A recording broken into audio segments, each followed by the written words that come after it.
మొదటి కొరింథీయులకు రాసిన పత్రిక 1వ అధ్యాయము 18వ వచనం. సిలువను గూర్చిన వార్త నశించుచున్న వారికి వెర్రితనము గాని, రక్షింపబడుచున్న మనకు దేవుని శక్తి. ప్రియమైన దేవుని ప్రజలారా, ఈరోజు మనము సిలువ శక్తి అనే అంశాన్ని ధ్యానం చేయబోతున్నాం. సిలువ అనేది దేవుని యొక్క శక్తి అనేది ఈరోజు మనం పరిశీలన చేయబోతూ ఉన్నాం. యేసుక్రీస్తు ప్రభువారు 2000 సంవత్సరాల క్రితం ఆయన శరీరధారిగా ఈ లోకానికి దిగివచ్చి తన ప్రాణాన్ని అర్పించి సిలువలో బలి పశువుగా మార్చబడి తిరిగి పునరుద్ధానుడై తిరిగి లేచి పరలోకానికి ఆరోహణమయ్యాడు. ఇది మనందరికీ తెలిసిన విషయం. అయితే ప్రస్తుత దినాల్లో మనం చూస్తున్న కొన్ని ప్రశ్నార్థకమైన, కొన్ని బురద జల్లే పనులు, లేకపోతే కొన్ని మాటలు మనం పరిశీలన చేస్తూ ఉంటే, ఏమిటి ఆ మాటలు అంటే, సిలువలో తన్ను తాను కాపాడుకోలేని వాడు దేవుడు ఎలాగవుతాడు? 3 మేకులు పీక్కోలేని వాడు దేవుడు ఎలాగవుతాడు? యేసుక్రీస్తు ప్రభువారు సిలువలో మరణించలేదు. యేసుక్రీస్తు ప్రభువారు సిలువలో తన ప్రాణాన్ని అర్పించలేదు. ఏదో యోగా లాంటిది నేర్చుకుని అక్కడ సిలువలో వేలాడి మరలా సమాధిలో నుంచి బయటకు వచ్చాడు అన్నట్లుగా చాలామంది ఎక్కువగా విమర్శించే విషయాలలో సిలువను గురించి కూడా విమర్శిస్తూ ఉంటారు. అయితే ప్రియ దేవుని ప్రజలారా, యేసుక్రీస్తు ప్రభువారు సిలువలో మరణించకపోయుంటే ఈరోజు నీకు నాకు కూడా రక్షణ, దేవుని శక్తి, దేవుని యొక్క ఆత్మ నడిపింపు, ఆయన యొక్క నెమ్మది, సమాధానమును మనము అనుభవించలేము. ఇదే మాట దేవుడు సెలవిస్తున్నాడు. ఏంటి? సిలువను గురించి నశించిపోయే వారికేమో అది వెర్రితనంగా కనబడుతుంది. ఏంద్రా అది, చచ్చిపోవటం ఏంట్రా, అది ఒక పిచ్చిలాగా కనబడతా ఉంటుంది, అపహాస్యంగా వారికి కనబడతా ఉంటుంది. కానీ రక్షించబడిన నీకు నాకు మాత్రము అది దేవుని శక్తి అయి ఉంటుంది. హల్లెలూయా, హల్లెలూయా. ఈ వాక్యము మనకి ఇంకా బాగా అర్థం అవడానికి మీకు ఒక మంచి ఉదాహరణ చెప్పాలనుకుంటున్నాను. అదేంటిదంటే, ఒక రోగము కలిగిన వ్యక్తి ఉన్నాడు అనుకోండి, రోగగ్రస్తుడు, గ్యాస్ ప్రాబ్లమో, బీపీయో, షుగరో, లేకపోతే ఏదైనా రోగం కలిగిన వ్యక్తి ఉన్నాడు. ఆ రోగం కలిగిన వ్యక్తి ఏం చేస్తాడయ్యా అని అంటే, ట్యాబ్లెట్స్ వేసుకుంటాడు. ఏం వేసుకుంటాడు చెప్పాలి? ఏం వేసుకుంటాడు? ట్యాబ్లెట్స్ ప్రతిరోజు వేసుకుంటాడు. బీపీ, షుగర్, గ్యాస్, ఇంకా గుండె బలహీనతలు, ఇలాంటివి బలహీనతలు వచ్చిన వారు ఏం చేస్తారంటే ప్రతిరోజు కూడా ట్యాబ్లెట్లు వేసుకుంటూ ఉంటారు. ఈ ట్యాబ్లెట్లు వేసుకునే వ్యక్తిని చూసి మరొక వ్యక్తి, ఆరోగ్యంగా ఉన్న వ్యక్తి, ఒరే ఏంద్రా పొద్దాలు ట్యాబ్లెట్లు ఏందిరా, ఎందుకు ఆ ట్యాబ్లెట్లు ఎందుకు, ఏందా బ్రతికేంది అని చెప్పేసి అపహాస్యం చేశాడు అనుకోండి. ఏమైంది? అపహాస్యం చేశాడని వీడు కనుక ట్యాబ్లెట్లు వేసుకోలేదనుకో, బలహీనత ఇంకా ముదిరిద్ది. ఇంకా అతడు ఏమైపోతాడంటే మరణానికి చేరువైపోతూ ఉంటాడు. అంటే రోగము కలిగిన వ్యక్తికేమో ఆ ట్యాబ్లెట్లు శక్తి, రోగం కలగని వ్యక్తికి, ఆరోగ్యంగా ఉన్న వ్యక్తికేమో అదేమో అపహాస్యంగా కనబడతాం. ట్యాబ్లెట్లు వేసుకుంటేనే అతడు ఆరోగ్యంగా ఉండగలుగుతాడు, బలంగా ఉండగలుగుతాడు, అతనికి అది శక్తి. కానీ ఆరోగ్యంగా ఉన్న వ్యక్తికి అది అపహాస్యంగా కనబడవచ్చు. కానీ వీడికి కూడా ఏదైనా బలహీనత వచ్చింది అనుకో, ఎవడు ఆరోగ్యంగా ఉండడుగా. కొన్ని రోజులకి ఎవడికి ఏదైనా జ్వరమో, తలనొప్పో, ఆ నొప్పో, ఈ నొప్పో, ఏదో ఒక బలహీనతలు వస్తాయి. 1 సంవత్సరం కాకపోయినా, 2 సంవత్సరాలు కాకపోయినా, ఏదో ఒక సమయంలో, ఏదో ఒక పరిస్థితిలో ట్యాబ్లెట్లు వేసుకోవాల్సిన పరిస్థితి వస్తుంది. మరి అప్పుడు వీడు కూడా ఖచ్చితంగా ఏం చేయాలా? ట్యాబ్లెట్లో, ఇంజక్షన్లో ఏదో ఒకటి వాడాలి.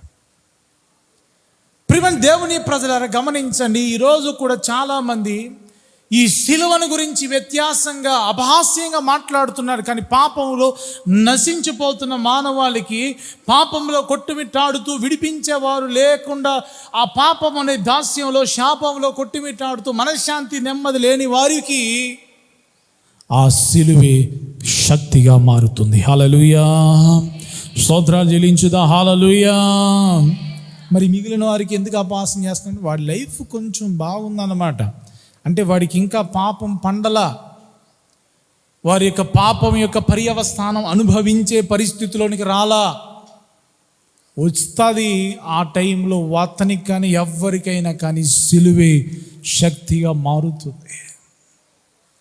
కాబట్టి ప్రియమైన దేవుని ప్రజలారా, సిలువ అనేది నశించిపోయే వారికి అది వెర్రితరంగా కనబడుతుంది. కానీ రక్షించబడిన నీకు నాకు, రక్షింపబడుతున్న వారికి అది దేవుని శక్తి అయి ఉన్నది. హల్లెలూయా. చాలామంది యేసుక్రీస్తు ప్రభువారి యొక్క సిలువను గురించి వక్రీకరించి మాట్లాడుతూ ఉంటారు. యేసుక్రీస్తు ప్రభువారు సిలువలో చనిపోలేదని చాలామంది మాట్లాడుతూ ఉంటారు, ఉపన్యాసాలు చేస్తూ ఉంటారు. అలాగే యేసుక్రీస్తు ప్రభువారిని గురించి ముస్లిం సహోదరులు కూడా వారి యొక్క గ్రంథాలలో, ఖురాన్లో యేసుక్రీస్తు ప్రభువారిని గురించి కూడా రాయబడి ఉంది. యేసుక్రీస్తు ప్రభువారిని గురించి ఖురాన్లో కూడా రాసుకున్నారు. ఈ ఖురాన్లో ఈసా అని ఆయన గురించి ప్రస్తావించబడుతుంది. ఈ ఈసా అంటే యేసుక్రీస్తు ప్రభువారు సిలువలో మరణించలేదు. యేసుక్రీస్తు ప్రభువారికి బదులుగా యూదా ఇస్కరియోతుని సిలువలో మరణించాడు అని చెప్పేసి వారు మాట్లాడుతూ ఉంటారు. యేసుక్రీస్తు ప్రభువారు అసలు మరణించలేదు, సిలువలో మరణించలేదు. మరణించకుండా యూదా ఇస్కరియోతుని ఆస్థానంలో సిలువ వేశారు. ఆ తర్వాత ఆయన ఆ పరలోకానికి ఆరోహణమై వెళ్ళిపోయాడని చెప్పేసి వారి యొక్క ఉద్దేశాలను బట్టి, ప్రేరేపణను బట్టి అది ఆ విధంగా రాసుకున్నారు. కానీ అది అవాస్తవం, అది సత్యం కాదు. ఎందుకు అది సత్యం కాదు అని అంటే మీకు కొంచెం క్లారిటీని ఇవ్వాలని ఆశపడతా ఉన్నాను. ఎందుకు అది సత్యం కాదు అని అంటే, ఇస్లాం అనేది యేసుక్రీస్తు ప్రభువారు పుట్టిన తరువాత, చనిపోయిన తరువాత 600 సంవత్సరాలకి ఆ మతం అనేది స్థాపించబడింది. 635వ సంవత్సరంలో ఈ ఇస్లాం అనేది స్థాపించబడింది. 600 సంవత్సరాల తర్వాత రాయబడిన ఖురాన్ ఎక్కడ? యేసుక్రీస్తు ప్రభువారి యొక్క టైంలో శిష్యులు కల్లారా చూసి విని స్వయంగా వారి స్వహస్తాలతో రాసి లిఖించబడిన బైబిల్ గ్రంథం ఎక్కడ? కొన్ని వందల సంవత్సరాలు, సెంచురీస్ తర్వాత వచ్చిన ఆ గ్రంథాన్ని మనం నమ్మాలా? లేకపోతే కల్లారా స్వయంగా చూసిన దేవుని యొక్క శిష్యులైన క్రీస్తు యొక్క శిష్యులు రాసిన మాటలు మనం నమ్మాలా? ఏది మనం నమ్మాలి? ఏమండి, దేనికి ఎక్కువ వాల్యూ ఉండిద్ది? కల్లారా చూసి రాసిన దానికి వాల్యూ ఉంటుంది. యేసుక్రీస్తు ప్రభువారు ఎవరో తెలియదు, ఆయన చూడలేదు, ఆయన ప్రసంగాలు వినలేదు, ఆయన యొక్క దృశ్యాలు, అద్భుతాలు ఏవి కూడా కల్లారా చూడకుండా ఏదో విన్నదాన్ని బట్టి, ఏదో చూసి, ఏదో వాళ్ళు వీళ్ళు చెప్పిన దాన్ని బట్టి రాసి యేసుక్రీస్తు ప్రభువారు ఒక ప్రవక్త, యేసుక్రీస్తు ప్రభువారు సిలువలో మరణించలేదు, ఇలాగ ఏదో వారు రాసుకున్నంత మాత్రాన అది వాస్తవము కానే కాదు. బైబిల్ గ్రంథం స్వయంగా యేసుక్రీస్తు ప్రభువారి యొక్క శిష్యులు రాసిన గ్రంథం, క్రొత్త నిబంధన. అలాగే అపోస్తలుడైన పౌలు కూడా యేసుక్రీస్తు ప్రభువారి యొక్క టైంలో ఉన్న వ్యక్తి. అపోస్తలుడైన పౌలుగా అంటాడు కదా, ఆ సమయంలో నేను కూడా యేసుక్రీస్తు ప్రభువారిని చూశానని చెప్పేసి మాట్లాడుతూ ఉంటాడు. సో మనం ఖచ్చితంగా దీనికే స్పష్టత ఎక్కువ ఉంది కాబట్టి ఇదే మనం నమ్మాలి. బైబిల్ కాకుండా ఇతర ఏ గ్రంథాలు కానీ ఎవ్వరు ఏది చెప్పినా దానికి మనం నమ్మడానికి అవకాశం లేనే లేదు. కాబట్టి ప్రియమైన దేవుని ప్రజలారా, యేసుక్రీస్తు ప్రభువారి యొక్క సిలువ మరణం అనేది అది ఏదో కట్టుకథ కానే కాదు. అది ఒక వాస్తవికమైన సంఘటన. యూదులు యేసుక్రీస్తు ప్రభువారిని సిలువకు అప్పగించారు. రోమీయులు యేసుక్రీస్తు ప్రభువారిని సిలువ వేశారు. ఆయనను బల్లెముతో పొడిచి నిర్ధారణ చేసుకున్నారు. యేసయ్య చనిపోయాడా లేదా అని నిర్ధారణ చేసుకున్నారు. బల్లెముతో ఒక వ్యక్తిని గనక బ్రతుకున్నప్పుడు పొడిస్తే ఏం చేస్తాడంటే స్పందిస్తాడు. కానీ యేసుక్రీస్తు ప్రభువారిని బల్లెముతో పొడిచినప్పుడు ఆయనలో ఏ స్పందన లేదు, ఏ స్పర్శ లేదు. కేవలం నీళ్లు రక్తం కలిగిన ద్రవమే బయటకు వచ్చింది అని బైబిల్లో రాయబడి ఉంది. ఒక వ్యక్తి తన బాడీలో ఉన్న రక్తం అంతా కూడా వెళ్ళిపోతే చివరికి బాడీలో ఉన్న ఫ్లూయిడ్స్, వాటర్ లెవెల్స్ ఎక్కువగా ఉండి ఆ రక్తము నీళ్లు కలిపినదే బయటకు వస్తూ ఉంటుంది అనేది వాస్తవం. కాబట్టి బైబిల్లో ఎన్నో వాస్తవికమైన ఆధారాలు ఉన్నాయి. ఇవన్నీ కూడా మనం నమ్మడానికి సరిపోతూ ఉంటాయి. కానీ ఈరోజు చాలామంది సందేహాలు కలుగజేస్తూ యేసుక్రీస్తు ప్రభువారు శిలువ యాగాన్ని నమ్మనీయకుండా, విశ్వసించనీయకుండా దాని మీద వక్రీకరించే మాటలు చెప్తూ శిలువకు దూరం చేసేవారిగా అనేకులు మారుతూ ఉన్నారు. కానీ మనం ఎన్నడూ కూడా ఆ విధంగా అవిశ్వాసం మనలో రాకుండా శిలువ యందు మనం దేవుని శక్తిని పొందుతూ ముందుకు సాగే వారిగా మనం ఉండాలి. హల్లెలూయా, స్తోత్రాలు చెల్లించుదాం. హల్లెలూయా. రైట్, ఇక్కడ అంటున్నాడు కదా సిలువను గూర్చిన వార్త. ఏంటిదండి? సిలువను గురించిన వార్త. ఈరోజు జగన్ గారు సిద్ధం సభలు పెట్టారన్నమాట. మేదరమెట్లలో సిద్ధం సభలు పెట్టారు. ఇప్పుడు ఏంటి సిద్ధం సభలు అని చెప్పేసి న్యూస్ పేపర్లో ఒకవేళ సిద్ధం సభలు అని పెట్టారనుకోండి, మనం ఏం చేస్తాము? ఆ హెడ్లైన్ చదివి దాని కింద ఉన్న మ్యాటర్ని చదువుతాం. అంటే ఒక వార్తను మనం తెలుసుకున్నామంటే దాని డీటెయిల్స్ని మనం తెలుసుకోవాలి. దానిలో ఉన్న ఇంకా ఏంటి ప్రాముఖ్యమైన, ఏంటి ఆ వార్త ఏంటి ఆ విషయాలు ఏంటి అనేది మనం తెలుసుకోవాలి. అట్లాగే ఇక్కడ సిలువను గురించిన వార్త అని ప్రశ్నావిస్తూ ఉన్నాడు. అంటే సిలువకు సంబంధించిన విషయాలు కూడా మనము తెలుసుకోవాలి. ఏంటి ఈ సిలువను గురించిన వార్త? ఒక సిలువను చూస్తే మనకు దాంట్లో నుంచి ఏ విషయాలు మనం నేర్చుకోగలుగుతాం, ఏ విషయాల గురించి అది ప్రస్తావిస్తూ ఉంది, ఏ విషయాల గురించి అది తెలియజేస్తూ ఉందో ఈరోజు మీకు అందించి నా మాటలు ముగించాలని నేను ఆశపడుతూ ఉన్నాను. మొట్టమొదటిగా ఈ సిలువ దేన్ని తెలియజేస్తూ ఉంది అని అంటే పరిశుద్ధతను గురించి, పాపమును గురించిన సందేశాన్ని, వార్తను ఈ సిలువ తెలియజేస్తూ ఉంది. ఒకటి ఏం తెలియజేస్తూ ఉందండి? పరిశుద్ధత మరియు పాపమును గురించిన వార్తను ఈ సిలువ తెలియజేస్తూ ఉంది. బైబిల్ గ్రంథాన్ని మనం చూద్దాం. యోహాను సువార్త 8వ అధ్యాయము 46వ వచనంలో యేసుక్రీస్తు ప్రభువారు అంటారు కదా,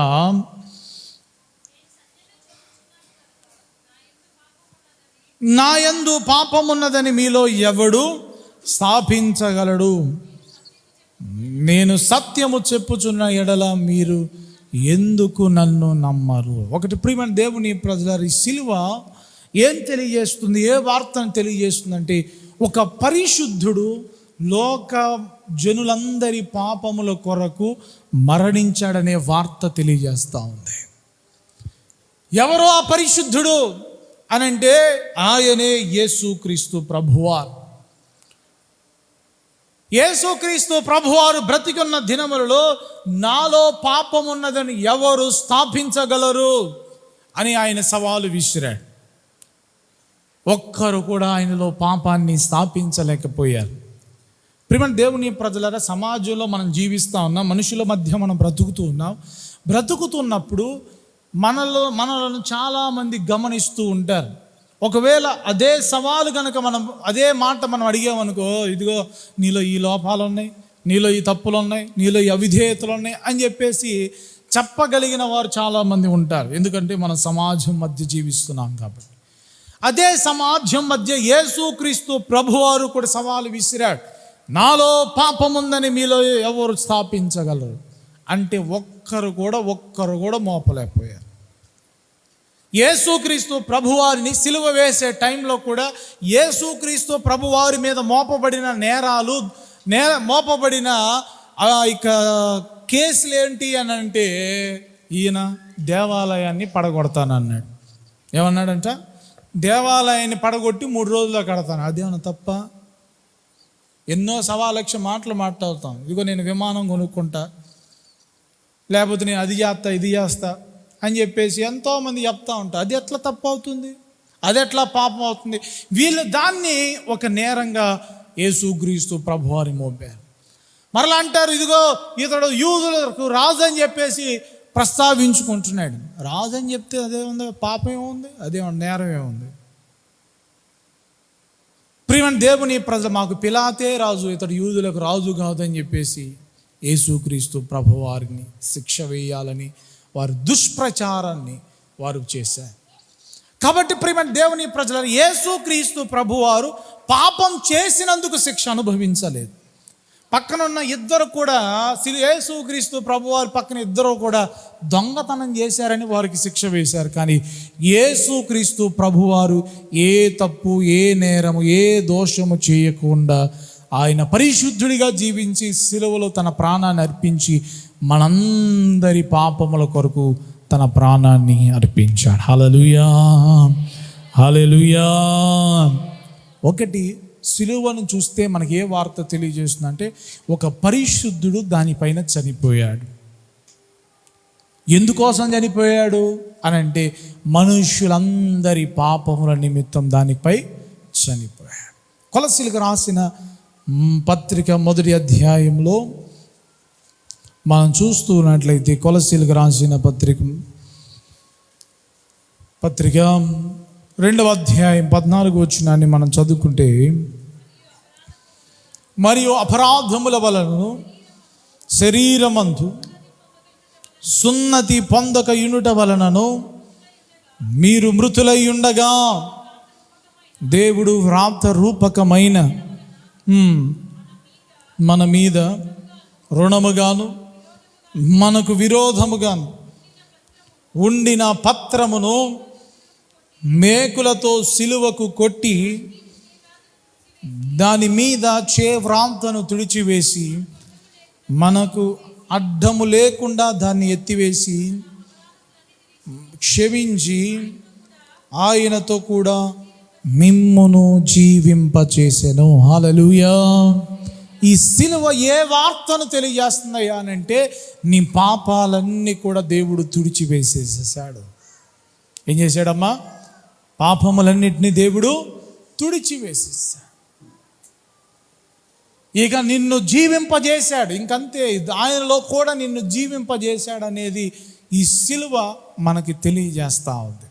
కాబట్టి ప్రియమైన దేవుని ప్రజలారా, మొట్టమొదటిగా ఈ సిలువ తెలియజేస్తున్న వార్త ఏంటి, సువార్త ఏంటి అని అంటే, ఈ సిలువల మీద ఒక పరిశుద్ధుడు ప్రజలందరి పాపముల నిమిత్తమై మరణించాడు అనే వార్తను ఈ యొక్క సిలువ తెలియజేస్తా ఉంది. హల్లెలూయా, హల్లెలూయా. రెండవదిగా ఈ సిలువ ఏంటి తెలియజేస్తూ ఉంది? దేన్ని తెలియజేస్తూ ఉంది? ఏ వార్తను తెలియజేస్తూ ఉందంటే, దేవుని యొక్క ప్రేమను, ఆయన యొక్క త్యాగాన్ని తెలియజేస్తా ఉంది. ఏం తెలియజేస్తుందండి సిలువ? దేవుని యొక్క ప్రేమను, ఆయన యొక్క త్యాగాన్ని తెలియజేస్తుంది. కొంతమంది ప్రేమకు గుర్తుగా రోజా పువ్వులు ఇస్తారు. ఏమిస్తారండి? ఏమిస్తారు చెప్పాలా? రోజా పువ్వులు ఇస్తారు. ఐ లవ్ యూ అని చెప్పేసి పువ్వు ఇస్తారు. లేకపోతే వాచ్యలు ఇస్తారు. ప్రేమకు పెళ్లి చేసేటప్పుడు కూడా పాస్టర్ గారు ఏమంటారంటే, ప్రేమకు చిహ్నంగా గుర్తుగా ఈ మాంగళ్యాన్ని ధరించుము, లేకపోతే ఈ ఉంగరాన్ని ధరించుము అని చెప్తా ఉంటారు. అంటే ఒక వస్తువు ప్రేమకు నిదర్శనంగా బహుకరించాలి. ఒక వస్తువును ప్రేమకు నిదర్శనంగా ఇవ్వడం అనేది ఆనవాయితీగా వస్తూ ఉంది. అయితే దేవుడు కూడా ఈ లోకాన్ని ఎంతగా ప్రేమించాడో తెలియచేసే వార్తే, సువార్తే ఈ యొక్క సిలువ. హల్లెలూయా, స్తోత్రం చెప్దాం. హల్లెలూయా. యోహాను రాసిన సువార్త 3వ అధ్యాయము, యోహాను సువార్త 3వ అధ్యాయము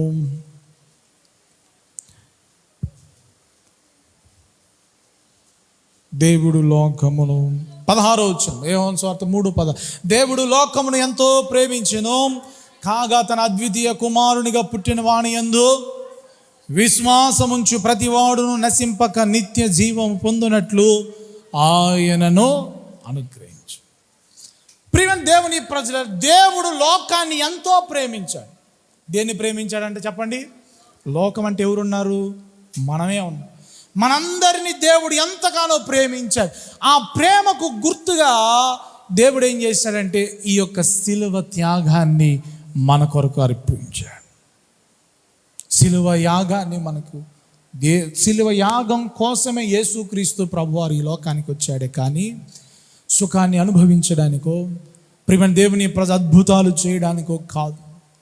అద్భుతాలు ఆశ్చర్య కార్యాలు ప్రవక్తలు కూడా చేశారు. ప్రియమైన దేవుని ప్రజ సాతాను కూడా అద్భుతాలు చేస్తూ ఉంటాడు.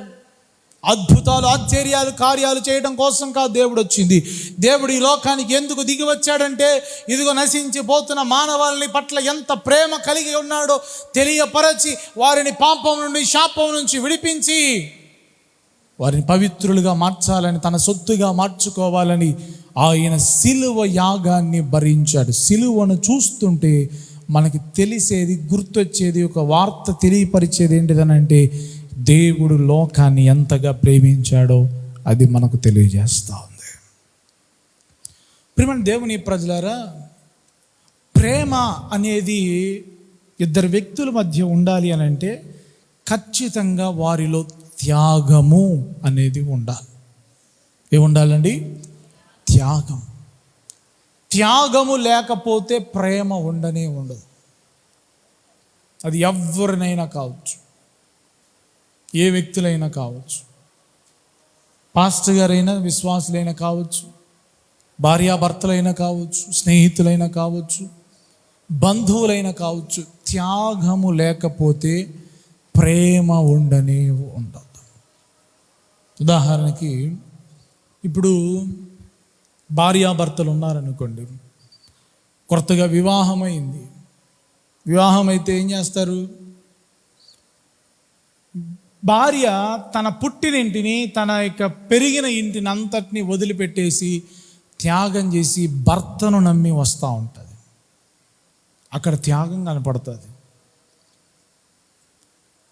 ప్రియమైన దేవుని తన కని పెంచి చిన్న వయసు నుండి పెంచిన ఆ తల్లిదండ్రులందరినీ వదిలిపెట్టేసి, పుట్టినింటి వదిలిపెట్టేసి ఒక పురుషుణ్ణి నమ్మి రావడాన్ని, అది ప్రేమ. ప్రేమ, దాంట్లో ప్రేమ ఉంది.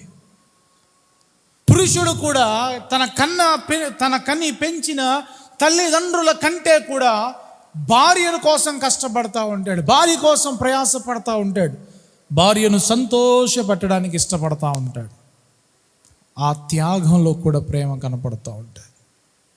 ఇప్పుడు భర్త కనుక ఇంట్లోనే కూర్చుని నువ్వంటే నాకు ఇష్టం అని చెప్పేసి, భార్య కనుక నువ్వు నా దగ్గరే ఉండండి, మీరు పనికి వెళ్ళొద్దండి, మీరు ఎక్కడికి వెళ్ళొద్దు, నాతోనే ఉండండి, నాతోనే ముచ్చట్లు చెప్పండి, మన ఇద్దరం ముచ్చట్లు చెప్పు, తిరగదాం, కలిసి ఉందాం అని చెప్పింది అనుకో, ఇదే ప్రేమ అండి, ఇదే ఎఫెక్షన్ అండి, ఇదే లవ్ అండి, సినిమాల్లో ఇదే చూపించారండి, కాబట్టి మన ఇద్దరు షికారులు చేయాలా, కలిసి ఉండాలా, నువ్వు పనికి వెళ్ళొద్దు, పాటలకు వెళ్ళొద్దు, ఏడో ఉండాలని చెప్పేసి అందనుకో, ఒక నెల రోజులు సంతోషంగా ఉంటారు, లేకపోతే ఒక 2 నెలలు సంతోషంగా ఉంటారు, 3వ నెల 4వ నెల వచ్చేసరికి ఎవడండి పెడతాడు నీకు, వెళ్ళి తీసుకురాపో, ఎవడండి పెడతాడు నీకు, ఏ డబ్బులే తీసురా, నేనేమో వండి పెట్టి చాకిరి చేసి బట్టలు ఉతికి అన్నీ చేస్తూ ఉంటేనా, నువ్వేమో శుభ్రంగా ఇంటికి కూర్చుంటావా, శుభ్రంగా మంచం మీద పోనుకుని టీవీ చూస్తా, సెల్ ఫోన్ వాడుతూ కూర్చుంటావా, పో అని చెప్పేసి ప్రేమ చల్లారిపోయి భేదాలు వస్తూ ఉంటాయి. అదే భర్త కూడా ప్రయాసపడి, ప్రియమైన దేవుని ప్రజలారా, కష్టపడుతూ కుటుంబానికి కావలసినవి, భార్యకు కావలసినవి, తన యొక్క సుఖాన్ని త్యాగం చేసి, తన యొక్క సంతోషాన్ని త్యాగం చేసి, ఎండలో వెళ్ళో బయటకు వెళ్ళో కష్టపడి డబ్బులు తీసుకొస్తూ అవసరతలు తీరుస్తూ ఉంటే, తన త్యాగాన్ని చూసిన భార్య కూడా ఏం చేస్తూ ఉంటుందంటే భర్తను ప్రేమిస్తూ ఉంటుంది. ఏ వ్యక్తిలోనైనా త్యాగం లేకపోతే అక్కడ ప్రేమ కనపడదు. ఇంకా మనం పరిశీలన చేసినట్లయితే ఇప్పుడు భార్యకు లేకపోతే భర్తకు ఎవరైనా ఇంకా భార్య కంటే అందమైన స్త్రీలు కనపడ్డారనుకోండి, మంచి హీరోయిన్లో లేకపోతే తన పని చేసే చోట్ల ఇంకా అందమైన అమ్మాయిలు కనపడ్డారు కదా అని చెప్పేసి ఆ అమ్మాయికి అట్రాక్ట్ అయిపోయి ఆ అమ్మాయితో సంబంధాన్ని పెట్టుకున్నాడు అనుకోండి, వీళ్ళిద్దరి మధ్య ప్రేమ తగ్గిపోతుంది. ఈ భర్త కనుక ఆ అందమైన అమ్మాయి కనపడినా కూడా త్యాగం చేశాడు, ఎందుకు నాకు వద్దు, నా భార్య నాకుందని త్యాగం చేశాడు అనుకోండి, ఏమవుతుందంటే భార్యాభర్తల మధ్య ప్రేమ అవుతుంది. ఇప్పుడు భార్య కూడా ప్రియమైన దేవుని ప్రజలారా, భార్య కూడా వేరే పురుషుడు, వేరే ఒక వ్యక్తి అందంగా ఉన్నాడు, సినిమా యాక్టర్ లాగా ఉన్నాడు, బాగున్నాడు, కళ్ళలు తిరిగి ఉన్నాడు, బాగున్నాడు అని చెప్పేసి అతనికి కనుక అట్రాక్ట్ అయిపోయింది అనుకో, వీరిద్దరి మధ్య ప్రేమ ఉండదు. అతన్ని కూడా త్యాగం చేసినప్పుడు ఏమవుతుందంటే వీరిద్దరి మధ్య అందంగా ఉంటే ఏమైంది, మా ఆయన నాకున్నాడు చాలే, మా ఆయన నాకుంటే చాలే అని త్యాగం చేస్తేనే వారిద్దరి మధ్య ప్రేమ ఉంటుంది. కాబట్టి ఈరోజు ప్రియమైన దేవుని ప్రజల కుటుంబాల్లో ఒకరికొకరు త్యాగం చేసుకోవాలి. డబ్బులు త్యాగం చేసుకోవాలా, ప్రేమ అవసరతలు త్యాగం చేసుకోవాలి, టైంని త్యాగం చేసుకోవాలా, సుఖాలను త్యాగం చేసుకోవాలి. ఇవన్నీ త్యాగం చేస్తేనే ప్రేమ చిగురిస్తుంది, ప్రేమ కనబడుతుంది, లేకపోతే ప్రేమ కనపడదు. ఈరోజు మానవుడు కూడా దేవుణ్ణి ప్రశ్నిస్తున్నాడు. ఏమని ప్రశ్న? ఏం చేసావు నా కోసం? దేవుడు అంటాడు, ఒరే నీ కోసమే కదరా ఈ సృష్టిని అంతటిని కూడా చేసింది, నీకోసమే కదరా ఈ గాలి కావలసిన వనరులు ఇవన్నీ కూడా ఏర్పాటు చేసింది నీకోసమే కదా. ఎవరి కోసం ఏర్పాటు చేశాడు దేవుడు? మానవుడి కోసం. ఆదాము కోసము దేవుడు ఏవైతే కావాలో అవన్నిటినీ కూడా ఏర్పాటు చేశాడు. మరి అన్నీ నా కోసం ఏర్పాటు చేస్తే ఇంకా ఏంటి, నన్ను నువ్వు ప్రేమిస్తున్నా ఏంటి, దాని గుర్తేంటి అని అంటే దేవుడు అంటున్నాడు కదా, ఇదిగో ఈ సిలువ యాగమే నేను నిన్ను ఎంతగా ప్రేమిస్తున్నానో తెలియపరుస్తాను. హల్లెలూయా, స్తోత్రం చెల్లించుదాం. హల్లెలూయా. దేవుడు లోకమును ఏం చేశాడు? ఎంతో ప్రేమించాడు.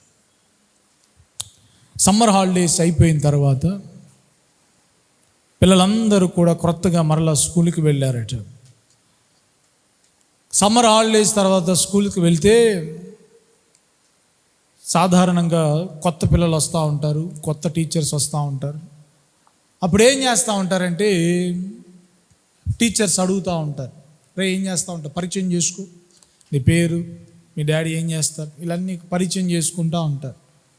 సో టీచర్ పిల్లల్ని అడుగుతూ ఉంది, ఏం చేస్తా, నీ పేరు ఏం పేరు, మీ నాన్న ఏం చేస్తారు చెప్పరా అని చెప్పేసి వరుసగా అడుగుతూ ఉంటే ఒక చిన్న పిల్లవాడు వాళ్ళ నాన్న ఏం చేస్తాడో వాడికి తెలియదట.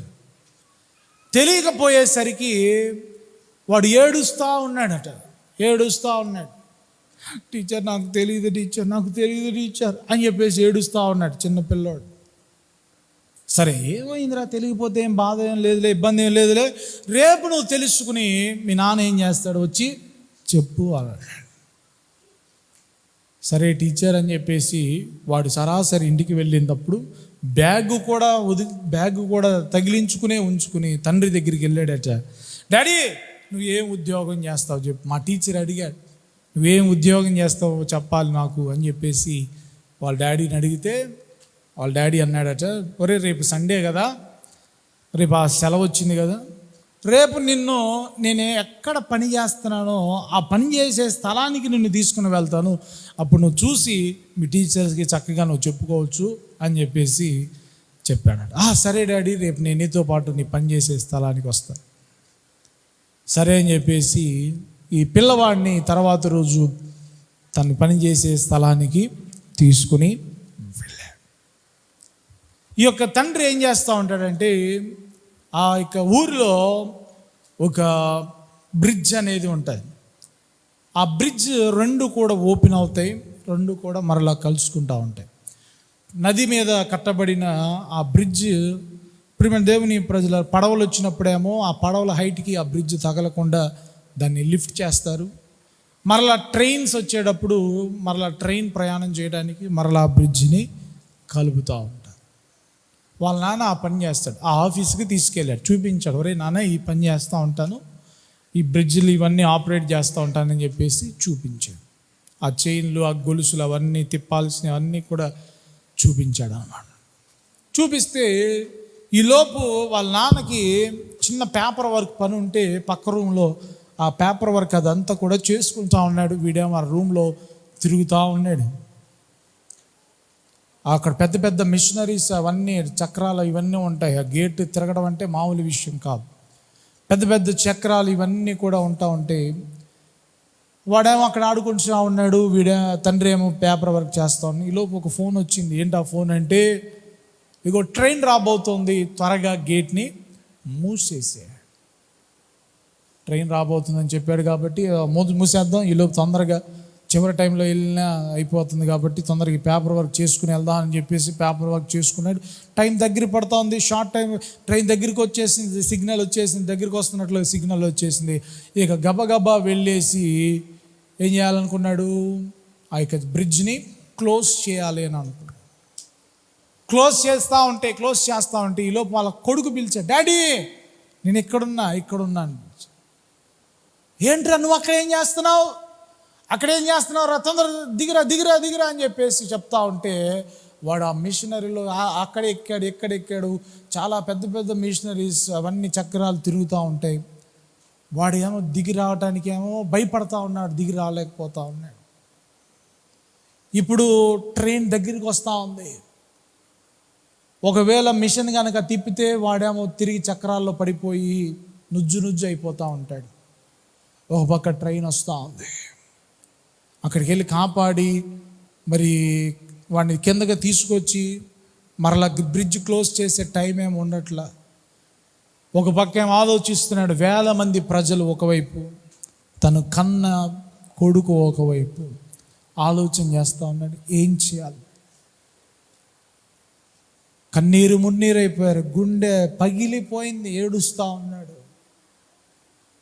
చేసేది ఏమి లేక 1000 మంది ప్రజలను కాపాడాలని చెప్పేసి చైన్ని అలాగే తిప్పేశాడు, అవన్నీ ఆపరేట్ చేశాడు. ఆ పిల్లవాడు ఆ చక్రాల్లో పడి నుజ్జు అయిపోయి మాంసాలు ఎముకలు విరిగిపోయి మాంసపు ముద్ద కిందకి వచ్చేసింది. భయంకరంగా ఏడుస్తూ ఉన్నాడు. ట్రైన్ ఏమో సాఫీగా వెళ్ళిపోయింది. ట్రైన్లో వారందరూ కూడా సంతోషంగా ఉండిపోయారు, కానీ తండ్రి మాత్రం ఏడుస్తూ ఉన్నాడు. ఎందుకు ప్రియమైన దేవుని ప్రజలారంటే, ఇదిగో ట్రైన్లో ఉన్న వారిని కాపాడాలి. ఒక్కరు చనిపోతే ఏమైంది, త్యాగం చేయడానికి ఇష్టపడ్డాడు తన కన్న కొడుకుని. ఇదే జరిగింది 2000 సంవత్సరాల క్రితం. ఇదిగో లోకంలో పాపంలో నశించిపోతున్న మానవాళ్ళందరినీ కాపాడాలనే ఉద్దేశంతో నేనొక్కడిని శ్రమ పడితే ఏమైంది, నేనొక్క ప్రాణం పోతే ఏమైందని చెప్పేసి దేవుడు ఈ లోకానికి దిగి వచ్చి తన ప్రాణాన్ని అర్పించాడండి, త్యాగం చేశాడు. ఫిలిప్పీలు రాసిన పత్రిక అంటాడు కదా, ఇదిగో విడిచిపెట్టకూడని భాగ్యమని ఎంచుకోలేదు, కానీ దాసుడిగా రిక్తుడిగా పుట్టి తన్ను తాను ఏం చేసుకున్నాడు, తగ్గించుకున్నాడు. సిలువ మరణము పొందునంతగా ఆయన తన్ను తాను తగ్గించుకున్నాడు, త్యాగం చేశాడు. ఆ భాగ్యాన్ని త్యాగం చేశాడు, ఆ సౌఖ్యాన్ని త్యాగం చేశాడు. సిలువను చూస్తే మనకి ఏ వార్త తెలియజేయబడుతుందో తెలుసా? ఆయన ప్రేమ, ఆయన యొక్క త్యాగాన్ని మనకు తెలియపరచబడుతుంది. హల్లెలూయా, హల్లెలూయా. సిలువ మనకి ఏ వార్త తెలియజేస్తుందంటే, ఒకటి చెప్పండి, పరిశుద్ధత. ఒక పరిశుద్ధుడు ప్రజలందరి పాపంలో కొరకు చనిపోయిన వార్త తెలియజేస్తాం. రెండవది, దేవుడు లోకాన్ని ఎంతగా ప్రేమించాడు, ఏం త్యాగం చేశాడు, ఈ సిలువ ఆ వార్తను తెలియజేస్తుంది. మూడవదిగా పరిశీలన చేద్దాం. మూడవదిగా ఇంకా 2 ఉన్నాయి, సమయం అయిపోతూ ఉంది, త్వరగా మీకు చూపిస్తాను. మూడవదిగా ఈ సిలువ ఏ వార్తను తెలియజేస్తూ ఉందంటే, దేవుని యొక్క నీతిని గురించి, సమాధానాన్ని గురించిన వార్తను తెలియజేస్తూ ఉంది. రోమీయులకు రాసిన పత్రిక 5వ అధ్యాయము 6వ వచనం నుంచి మనం చదువుతుంటే, ఎలయనగా మనం ఇంకను బలహీనులమై ఉండగా క్రీస్తు యుక్త కాలమున భక్తిహీనుల కొరకు చనిపోయెను. నీతిమంతుని కొరకు సహితము ఒకడు చనిపోవుట అరుదు, మంచి వాని కొరకు ఎవడైనా ఒకవేళ చనిపోవ తెగింపవచ్చును. అయితే దేవుడు మన ఎడల తన ప్రేమను వెల్లడిపరుచుచున్నాడు. ఎట్లనగా మనం ఇంకను పాపులమై ఉండగని క్రీస్తు మన కొరకు చనిపోయెను. కాబట్టి ఆయన రక్తం వలన ఇప్పుడు నీతిమంతులుగా తీర్చబడి. సిలువ మనకు ఏం తెలియజేస్తూ ఉందంటే నీతి, మనం నీతిమంతులుగా తీర్చబడడాన్ని తెలియజేస్తాం. ఆ సువార్తను తెలియజేస్తాం. దేవునితో సమాధానపరచబడే ఆ విధమైన సమాధానపరచబడే వార్తను తెలియజేస్తూ ఉంది. ప్రియ దేవుని ప్రజలారా, ఆయన రక్తము వలన ఏమైపోతామంటే మనమందరము నీతిమంతులుగా తీర్చబడి ఉగ్రత నుండి మనం రక్షించబడతాం. నీతిమంతులుగా ఒక వ్యక్తి తీర్చబడాలి అంటే ఖచ్చితంగా ఆ వ్యక్తి సిలువ దగ్గరకు రావాల్సి. ప్రియ దేవుని ప్రజలారా, మనము కొన్నిసార్లు కొన్ని చోట్లకు వెళ్తూ ఉంటాం. ఎందుకనంటే అక్కడికి వెళ్తేనే మనం ఆ విధంగా మార్చబడతాం. ఉదాహరణకి హెయిర్ కట్ చేయించుకోవాలనుకోండి, ఎక్కడికి వెళ్తాము? బార్బర్ షాప్కి వెళ్తాం. లేకపోతే మేకప్ వేయించుకోవాలి, ఎక్కడికి వెళ్తాము? బ్యూటీ పార్లర్కి వెళ్తాం. అంటే అక్కడికి వెళ్తేనే మనము ఆ విధంగా కావలసిన విధంగా మార్చబడతాం. అట్లాగే సిలువ దగ్గరకు వస్తేనే ఎవరైనా నీతిమంతులుగా మార్చబడతారు. హల్లెలూయా, హల్లెలూయా. లేకపోతే నీతిమంతులుగా మార్చబడాలి. ఆయన రక్తం వలన మన పాపాలన్నీ కూడా కొట్టివేయబడి దేవునితో మనం సమాధానపరచబడతాం. ఇందాక కొలసీలు రాసిన పత్రికలో చదివాం కదా, వ్రాత రూపకంగా ఉన్న పాపములన్నింటినీ దేవుడు ఏం చేశాడు? సిలువకు కొట్టి వాటన్నిటినీ తుడిచివేశాడు. ఇప్పుడు ఎవరైనా అప్పు ఉన్నారనుకోండి, వారు ఏం చేస్తారంటే ఒక పత్రాన్ని రాయించుకుంటారు, స్టాంప్ పేపర్ మీద రాయించుకుంటారు.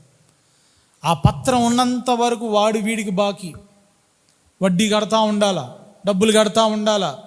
వాడు వీడిని వచ్చి అడిగే అధికారం ఉంటుంది, హక్కు ఉంటుంది. వీడిని వేధించే అవకాశం ఉంటుంది, ప్రశ్నించే అవకాశం ఉంటుంది, కొట్టే అవకాశం ఉంటుంది.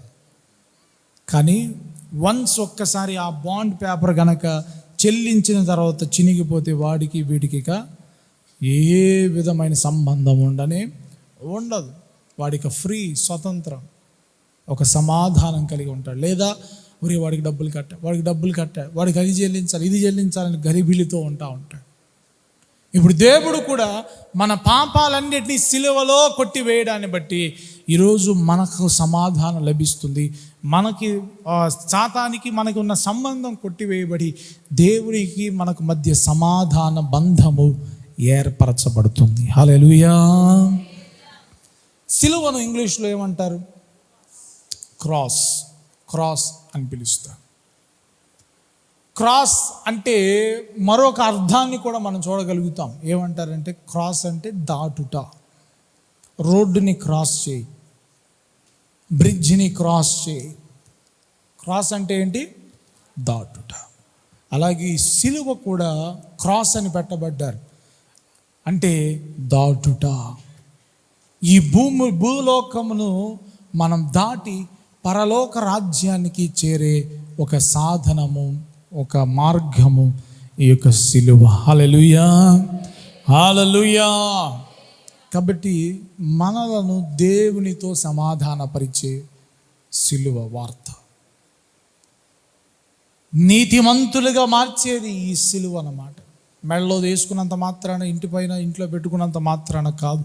నువ్వు సిలువ దగ్గరకు వచ్చి ఆయన రక్తంతో కడగబడి నీ పాపాలన్నీ కూడా ఆయన ఒప్పుకుని ఆయన అంగీకరించినట్లయితే నిశ్చయముగా నీకు రక్షణ ఆనందాన్ని నీకు దేవుడు నీతిమంతులుగా తీర్చి దేవునితో సమాధానపరిచే ధన్యతను దేవుడు ఇస్తాడు. అలాగే చివరిగా మనం చూస్తున్నట్లయితే ప్రియ దేవుని ప్రజలు, ఈ సిలువను గురించిన వార్త ఏం తెలియజేస్తూ ఉందంటే రక్షణ, దేవుని యొక్క రక్షణ గురించిన విషయాన్ని మనకు తెలియజేస్తుంది. సాల్వేషన్, రక్షణ గురించిన వార్తను మనకు తెలియజేస్తూ ఉంది. ఇక్కడ మనం చదువుకున్నాము, ఏమంటున్నాడు చూడండి, మనం ఇంకా అయితే దేవుడు మన ఎడల తన ప్రేమను వెల్లడిపరుచున్నాడు. మనం ఇంకను పాపులమై ఉండగానే క్రీస్తు మన కొరకు ఏమైపోయాడు, చనిపోయి, కాబట్టి ఆయన రక్తం వలన ఇప్పుడు నీతిమంతులుగా తీర్చబడి మరింత నిశ్చయముగా ఆయన ద్వారా ఉగ్రత నుండి రక్షింపబడుదుము. ఏమైపోతామండి, ఉగ్రత నుండి తప్పించబడి రక్షించబడతాం. పాపం చేసే వారి మీద దేవుని యొక్క ఉగ్రత వస్తుంది. దేవుని యొక్క ఉగ్రత అనుభవించాలి. అది అయితే నరకమో లేకపోతే ఈ లోకంలో ఏదో ఒక ఉగ్రత అనుభవించాలి. అయితే దేవుడు ఈ శిలువ ద్వారా మనలను రక్షణలోనికి నడిపించాడు, రక్షించుకుంటున్నాడు. దేవుని యొక్క ఉగ్రత మన పైన ఉండకుండా మనం రక్షించాలి. ఆ రోజుల్లో శిలువ రక్తము గుమ్మములో రాయబడినప్పుడు ఏ విధంగా అయితే సంహార దూత దాటిపోయి వారందరూ సురక్షితంగా క్షేమంగా ఉండగలిగారో, ఎవరైతే ఈ శిలువ రక్తం ద్వారా కడగబడి ఈ శిలువను ఆశ్రయిస్తారో వారందరినీ కూడా దేవుడు ఉగ్రత నుండి తప్పించి మోక్షానికి చేర్చేవాడిగా ఆయన ఉన్నాడు. హల్లెలూయా. చేతులెత్తి స్తోత్రం చెప్దామా? హల్లెలూయా. కాబట్టి సిలువ అనేది మనకు రక్షణ భాగ్యాన్ని కలుగజేస్తాం. సిలువ లేనిది రక్షణ లేదు. Without cross there is no salvation. ఈరోజు సిలువను గురించి చాలామంది వ్యతిరేకంగా మాట్లాడుతున్నారు. ఎందుకనంటే వారు రక్షించబడకూడదు, వారు మోక్షాన్ని చేరకూడదు. ఈరోజు నీ జీవితంలో కూడా సిలువను గురించి దిగులు పడుతున్నావా, భయపడుతున్నావా, లేకపోతే సంశయిస్తున్నావా, సిలువను నిర్లక్ష్య పడతా ఉన్నావేమో. కానీ మనం ఖచ్చితంగా సిలువను గురించి ప్రకటించే వారిగా మనం ఉండాలి. హల్లెలూయా. స్తోత్రం చెప్దామా? హల్లెలూయా. అపోస్తులైన పౌలు ఈ కొరింథీయులకు రాసిన మొదటి పత్రికలోనే 17వ వచనాన్ని మనం చదువుతుంటే అక్కడ అంటాడు కదా, బాప్తిస్మము ఇచ్చుటకు క్రీస్తు యొక్క శిలువ వ్యర్థము కాకుండానట్లు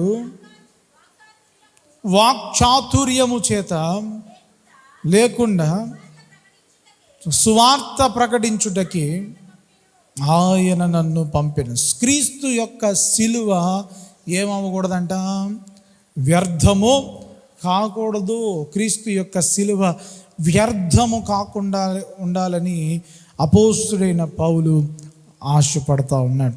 అలాగే 1 కొరింథీ 1వ అధ్యాయం 23వ వచనం అంటాడు చూడండి, అయితే మేము సిలువ వేయబడిన క్రీస్తును ప్రకటించుచున్నాం. చెప్పండి, అయితే మేము సిలువ వేయబడిన క్రీస్తును ప్రకటించుచున్నాము.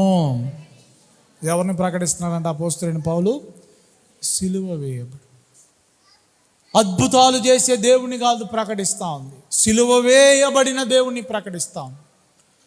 5 రొట్టెలు 2 చేపలను పంచిన యేసు కాదు మేము ప్రకటిస్తూ ఉంది. ఇదిగో మరణించిన వారిని బ్రతికించిన యేసును కాదు మేము ప్రకటిస్తూ ఉంది. ఎవరిని మేము ప్రకటిస్తూ ఉన్నామంటే సిలువ వేయబడిన యేసును మేము ప్రకటిస్తాం. ఎందుకంటే సిలువ లేనిదే విలువ లేదు, సిలువ లేనిదే రక్షణ లేదు, సిలువ లేనిదే దేవుని ప్రేమ వెల్లడి అవ్వదు, సిలువ లేనిదే ప్రేమ దేవుని ప్రజలారా ఒక వ్యక్తి రక్షణ మారు మనసు పొందలేడు. ఈరోజు మనము కూడా సిలువ వేయబడిన యేసుని ప్రకటించాలి. ఏ అద్భుతాలు చేస్తున్న దేవుని కాదు, ఆశ్చర్య కార్యాలు చేసిన దేవుని కాదు. ఆయన త్యాగము ఎన్నడూ కూడా వ్యర్థము కాకూడదనేది మనం గమనించాలి. అలాగే ప్రియమైన దేవుని ప్రజలారా అపోస్తుడైన పౌలు అంటున్నాడు చూడండి, నేను అతిశయిస్తే సిలువ యందే తప్ప మరి దేని యందు నేను అతిశయించను అంటాడు. గలతీయులకు రాసిన పత్రిక 6వ అధ్యాయం 14వ వచనం ముగిస్తూ ఉన్నాను చూడండి. చివరిగా గలతీయులకు రాసిన పత్రిక 6వ అధ్యాయం 14 అనగా అయితే మన ప్రభువైన యేసు క్రీస్తు సిలువ యందు తప్ప మరి దేని యందును అతిశయించుట నాకు దూరమగునుగా. యేసుక్రీస్తు ప్రభువారు సిలువలో మరణించాడా? కాపాడుకోలేకపోయాడా? దేవుడు కాదా అని చెప్పేసి నీవు సందేహించకూడదు. సిలువ ఎందే మన అతిశయం ఉండాలి. సిలువను బట్టే మనం ధైర్యంగా దేవుణ్ణి ప్రకటించాలి. ఎందుకంటే ఆయన వచ్చింది ఈ లోకానికి సిలువలో మరణించడానికి. కాబట్టి ప్రియ సహోదరి సహోదరుడా, ఈరోజు సిలువలో ఉన్న శక్తిని మనం అనుభవించాలి. సిలువలో ఉన్న ఆ యొక్క దేవుని యొక్క మహిమను మనం అనుభవించాలి. అంతేకాని సిలువను గురించి వ్యంగ్యంగా వ్యతిరేకంగా మాట్లాడి నశించిపోయే వారితో మనం కలవకూడదు. నశించేవారు నశించే మాట్లాడుకుంటారు, కానీ మనం మాత్రం ఆ దేవుని శక్తిని బట్టి మనం ముందుకు సాగే వారికి ఉండాలి. హల్లెలూయా, హల్లెలూయా. ఈ సిలువ ఏంటి చెప్పండి? దేవుని యొక్క శక్తి. సిలువ అనేది ఒక శక్తి. ఆ సిలువ వైపు చూస్తూ నువ్వు ముందుకు సాగాలి. అంతేకాని సిలువ నిర్లక్ష్యం చేయమాకు, సిలువను నువ్వు మరచిపోమాకు. సిలువలోనే అతిశయించు. దేవుడు చేసిన ఘనమైన కార్యం అది. కాబట్టి సిలువ యందు మనం అతిశయించుదాం. సిలువ వేయబడిన క్రీస్తును మనం ప్రకటించుదాం. అలాగే సిలువ యొక్క శక్తిని మనం అనుభవించుదాం. ఏంటి ఆ సిలువలో ఉన్న శక్తి అని అంటే దేవుని యొక్క పరిశుద్ధత, ప్రేమ, నీతి, సమాధానం, ప్రియమైన దేవుని ప్రజల రక్షణ, ఇవన్నీ ఆ సిలువలో ఉన్న శక్తులు అన్నమాట. వాటన్నిటి మనం అనుభవించుదాం, దేవునిలో వర్ధిల్లుదాం. దేవుడు అట్టి కృప, భాగ్యం, ధన్యత దేవుడు మనందరికీ దయచేయును గాక. ఆమేన్. మోకరించుదాం, ప్రార్థన చేద్దాం. విన్న వాక్యాన్ని బట్టి చిన్న ప్రార్థన చేద్దాం. సిలువ యందు మనం అతిశయించుదాం. దేవుడు లోకాన్ని ఎంతో ప్రేమిస్తాను. ఇంకా నువ్వు రక్షించబడకుండా ఉంటున్నావా బిడ్డ?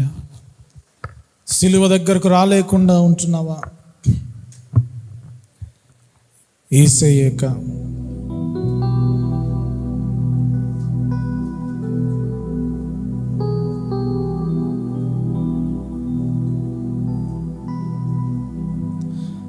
హల్లెలూయా. సిలువ యొక్క విలువను మనం గుర్తెరుగుదాం. సిలువ యందు మనం అతిశయించుదాం. సిలువే మనకు రక్షణ ఇస్తుంది.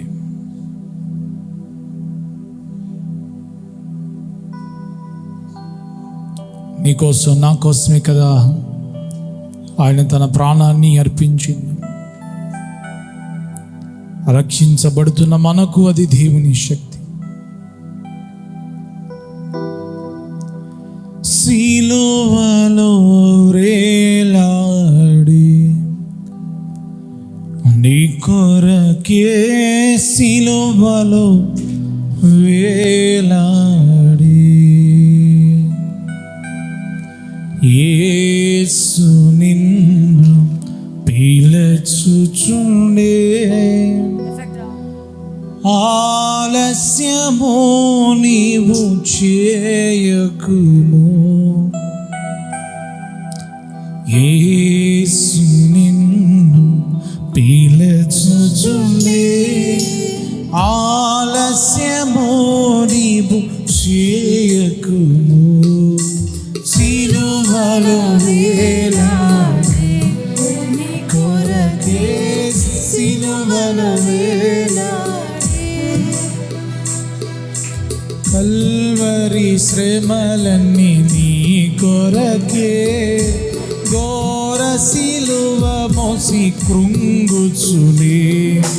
కల్వరి శ్రమలన్నీ నీ కొరకే, ఘోర సిలువ మోసి కృంగుచునే. గాయములాచే బాధ నుండి రక్తము కార్చి హింసనుంది. గాయములాచే బాధ నుండి రక్తము కార్చి హింసనుంది. సిలువలో వేలాడి నీ కొరకే, సిలువలో వేలాడి యేసు నిన్ను పిలుచుచుండే.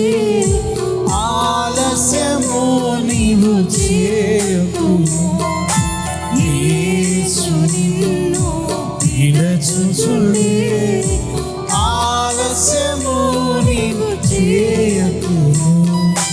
సిలువలో వేలాడే నీ కొరకే, సిలువలో వేలాడే. అగాధ సముద్ర జలములైనా ఈ ప్రేమను అర్పజాలవునా. అగాధ సముద్ర జలములైనా ఈ ప్రేమను అర్పజాలవునా.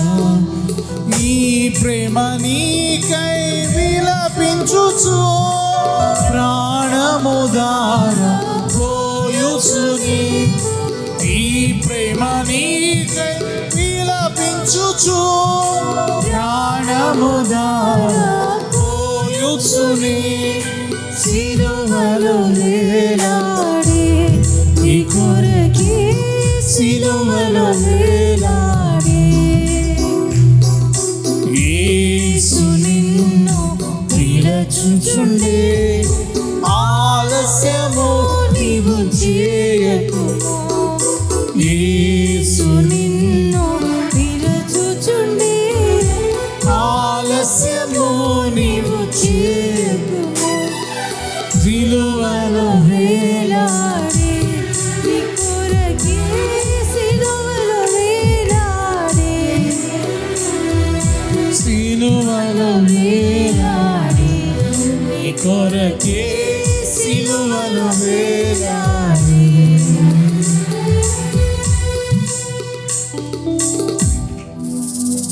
సిలువలో ఆయన వేలాడింది నీ కొరకే. ప్రియ సహోదరుడా, ఆయన నిన్ను పిలుచుచున్నాడు. ఆలస్యము చేయదు. ఆయనను అంగీకరిస్తా. కల్వరి శ్రమలన్నీ నీ కొరకే, నా కొరకే. ఘోర సిలువను మోయిసింది మన కోసం. మనల్ని ఎంతగా ప్రేమిస్తున్నాడో యేసే మనకు తెలియజేస్తా. యేసు నిన్ను పిలుచుచుండే, ఆలస్యము నీవు చేయకుము. సిలువలో వేలాడే నీ కొరకే, సిలువలో వేలాడే. ప్రార్థన చేద్దాం. సకల ఆశీర్వాదాలకు కారణభూతుడైన మా ప్రియ పరలోకపు తండ్రి, నీ ఘనమైన అత్యున్నతమైన నామమునకు వందనాలు, స్తుతులు, స్తోత్రాలు చెల్లిస్తున్నాను. ఈ యొక్క మధ్యాహ్న కాల సమయంలో సిలువను గురించిన వార్త మాకు తెలియజేశారు. సిలువ ఏం వార్తను తెలియజేస్తుందో 4 విషయాలు మాకు తెలియజేశారు. నైనా మా జీవితంలో సిలువను నిర్లక్ష్యము చేయక, సిలువ యందే అతిశయించేవారిగా, సిలువ శక్తిని మేము పొందుకునేవారు మేము ఉండడానికి మాకు సహాయం చేయండి. సిలువ లేనిదే విలువ లేదు ప్రభా, రక్షణ లేదు నైనా, ఇవి సంతోషం లేదు నైనా, ఈ పాపం నుంచి విడుదల లేదయ్యా, నీ యొక్క సమాధానం మాకు లేదు నాయనా. సిలువలో మా కొరకే కార్చిన రక్తంకై వందనాలు, సిలువలో మా కొరకే మరణమును పొందినందుకై స్తోత్రాలయ్యా. ఆ జీవితకాలం అంతా సిలువ యందు అతిశయించి నిన్ను కొరకు సాక్షులుగా జీవించడానికి మాకు సహాయం దయచేయండి. విన్న ప్రతి మాట ప్రతి బిడ్డ హృదయంలో పదిలపరచు, నెమరు వేసు, ఆత్మీయ జీవితంలో బలపరచబట్టకు సహాయం దయచేయండి. యేసుక్రీస్తు నామములో అతి వినయంగా వేడుకొని ప్రార్థిస్తూ ఉన్నాము.